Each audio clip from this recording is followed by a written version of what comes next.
Hi, Math 30-1s. Short lesson today, just basically practicing what we learned last day using the three laws of logarithms, okay, that we were introduced. So the product law, the quotient law, and the power law. Now remember that with each of these laws, it is important that we are able to go back and forth, okay, between the two forms of the law, okay? That's why we have that equal sign between them.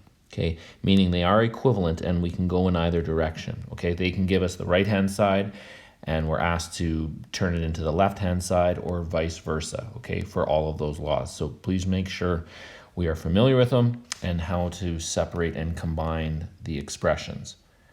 Okay, so it says recall class example 5 from lesson 6, which was determine the value of 3 log base 2p minus 3 log base 2q if p over q was equal to 8. And you remember from that day I circled this and I said that's the key piece to the puzzle, okay? And it is, all right, but there is a different way of simplifying it without factoring out the common factor of 3 in front, and that's what they're going to ask us to do today, okay? So first thing I'll do is I will just write out the question. So I have 3 log base 2p minus 3 log base 2 of q. Okay, so there's my expression.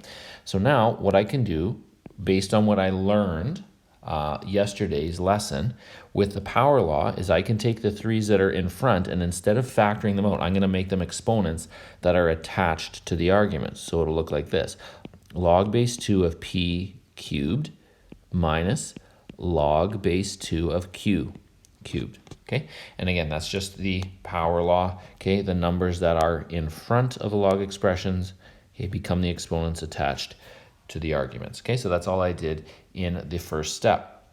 Now from there, I can use the quotient law because I am subtracting log expressions and they have the same base. So what I do is I rewrite it as log base 2 of, and then I divide the arguments in the correct order. P cubed over q cubed, okay, like so.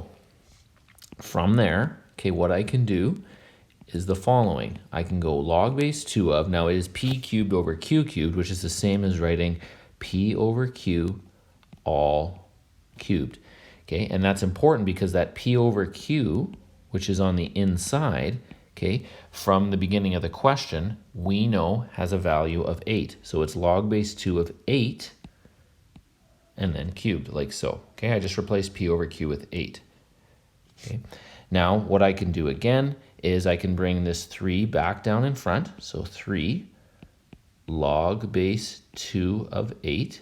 Okay, and from there, okay, in red here, I know that this log base 2 of 8 has a value of 3, right? 2 to the exponent of 3 equals 8. But I still have that 3 in front of it, don't I? Okay, which is that 3 right there. So I have 3 times 3, okay, which gives me a value of 9, and that was the same value we got the other day, okay, when I factored out the 3, okay, from in front of both terms. Okay, class example 2 here says use laws of logarithms to write this expression as a single logarithm. So what I'm going to do again is I'm going to start by using the power law. I'm going to move the numbers in front of the log expressions as exponents, okay, attached to the arguments. So like so. Okay, again, what's important here is we recognize that we are subtracting log expressions and we do have the same bases. Okay, again, that is obviously extremely important or I can't do what's going to follow here, okay? So now remember that when I have something that is to the exponent of 1/2, that's like taking the square root. So 16 to the exponent of 1/2 is the root of 16, which is 4. And the cube root of 8 is 2. Okay, 2 times 2 is 4 times 2 is 8. So now, again, I'm subtracting log expressions with the same base, so I will divide the arguments, okay, like so. Okay, and 4 over 2 reduces to 2. So I get log base a 2.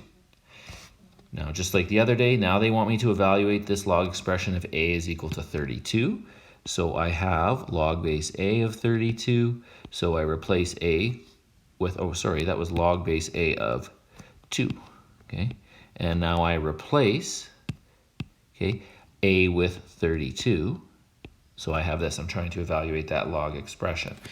Now, again, you can think about it in a couple of ways. 32 to the exponent of what gives me 2. Or if you really want to, okay, by changing base, you can write this as log 2 over log 32, and then you can evaluate that using your calculator because we have that common base of 10. Okay, either way, you will see that this is 1 over 5, right?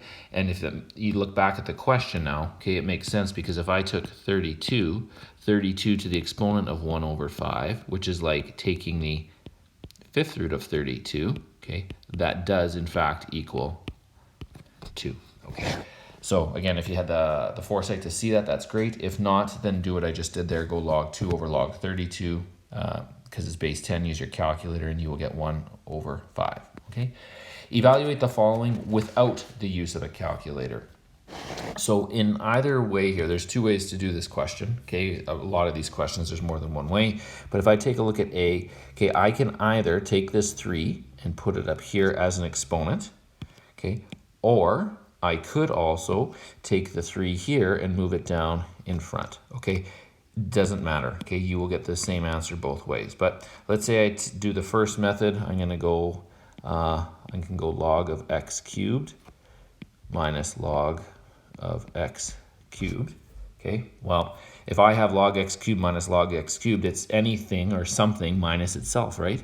So that's just going to give you 0, okay? Anything minus itself, if you take it all away, okay, all you're left with is 0, okay? Like so. Okay, so any questions there? Like I said, feel free to email me, send me pictures, okay, anything like that, and we can go from there.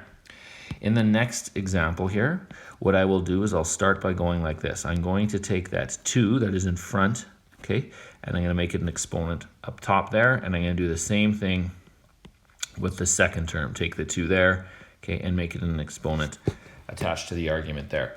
So what you have is you actually have the log of 5 squared, which is 25, plus the log of 4. Again, do not forget that in these questions, when you don't see a base, you have a base of 10. So those two log expressions do have the same base. And because I'm adding, what I can do then is multiply the arguments together.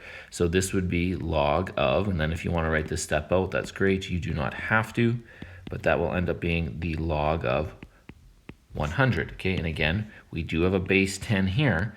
So in your mind, you're thinking 10 to the exponent of what gives me 100, okay? And that's 10 squared, or 10 to the exponent of 2. So there you go. All right, next example. So this is one where we are given, okay, a log expression where the argument, okay, are two values being divided. So what I can do there is I can go the other way with that quotient law. So I can write it like this: log base 3 of 27 cubed minus log base 3 of 81 to the exponent of 4. Now, normally they would give me that expression, and I would end up with what they gave me at the beginning of the question. But what I can do here now is I can take these exponents, okay, that are by the arguments and put them down in front of the logs. So that's 3 log base 3 of 27 minus 4 log base 3 81. Okay, so from there, this is what I have. 3. Now log base 3 of 27 is 3. Okay, 3 cubed is 27 minus 4. And log base 3 of 81 has a value of 4. Okay, like so. So this is going to give me 9 minus 16, which equals negative 7. Okay, so a lot of times people are confused with a couple of those steps, but this is where it comes from. This log base 3 of 27, okay, that's that value of 3 right here. And the log base 381, okay, that's your value of 4 right there. Okay, so that's how I get to the 9 minus 16. Okay, question here. Now, this is a question you want to put a star beside, okay? These questions are tricky, okay? And it comes because of what we see right here, the 16x squared, okay? That's the argument, but it's 16 times x squared. Okay, and I'll show you why that's tricky coming up here in a second. Now, they start the question again by giving me kind of like a little piece to a puzzle here, okay? log base 2 of x is equal to a. So if I find a log base 2 of x, I can replace it with a. If I find an a, I can replace it with log base 2x. So I'm kind of on the lookout for those two things in this question. But what I do is I start with this. Okay, this log base 2 is 16x squared. I can rewrite as the following. Log base 2 is 16 plus log base 2 of x squared. And that's the tricky thing for a lot of people to see right away. Okay, they forget that I can do that because this argument is two things that are being multiplied together. Okay, so I can separate it to log base 2 16 plus log base 2 of x squared. Now, the log base 2, 16, that has a value of 4, okay, because 2 to the exponent of 4 is 16.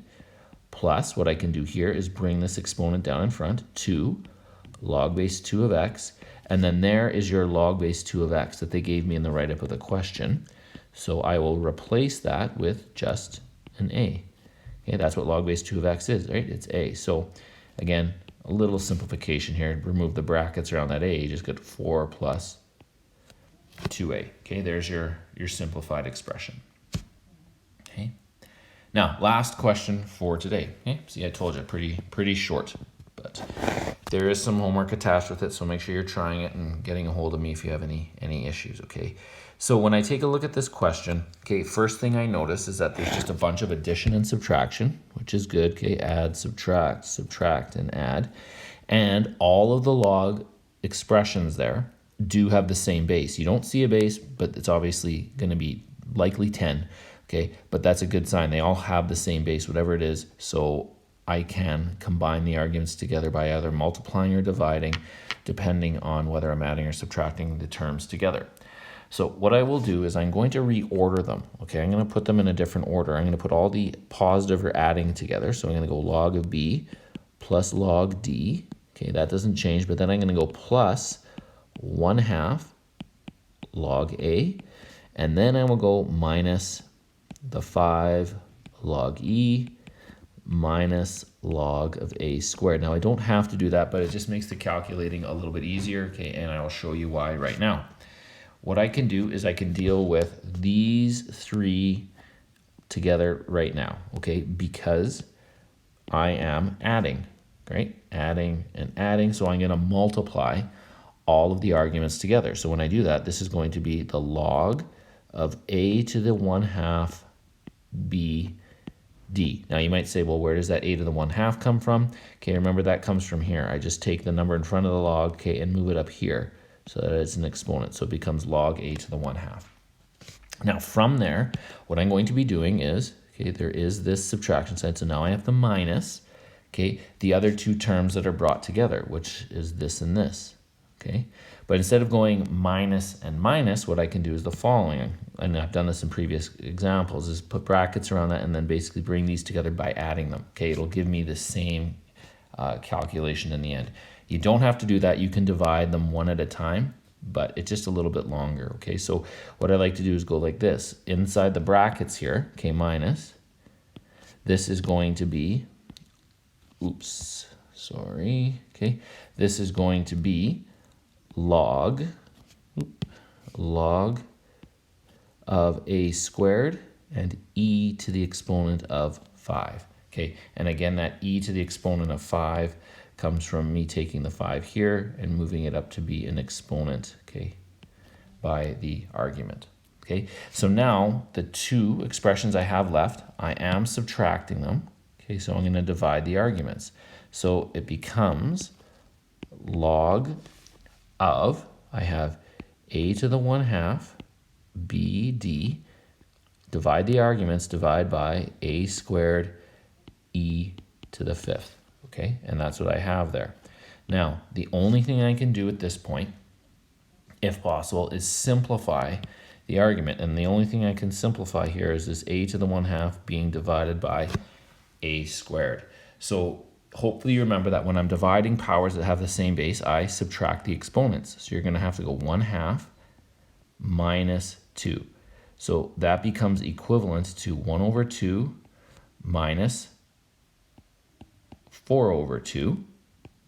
So that'll be negative 3/2. Okay, so therefore you're going to end up with a to the exponent of negative 3/2.